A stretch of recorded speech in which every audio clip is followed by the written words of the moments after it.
আমাদের পুরীর নেক্সট ডেতে হচ্ছিল খুব বৃষ্টি, তাই আমরা সন্ধ্যাবেলা কোথাও বেরোতে পারিনি। তাই চা করছিল, চা খেলাম, কিন্তু সেটা পছন্দ হলো না। তাই আমাদের রুম থেকে পুরো চায়ের দোকানটা দেখা যাচ্ছিল।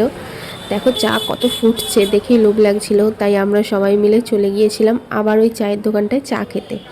আমরা যে আগের হোটেলটায় উঠেছিলাম সেইখানের থেকে এই চাটা আরও বেশি ভালো খেতে, তাও আরও আরেকবার চা খেতে চলে গিয়েছিলাম।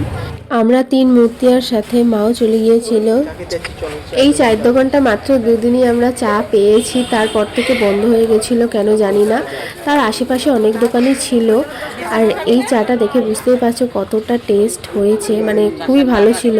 বেশি দাম নেয়নি, মাত্র 10 টাকা করে নিয়েছিল। এমনি তো আমাদের চা খেতে যাওয়ার জন্য অন্য কোনো জায়গায় যেতে হচ্ছিল না।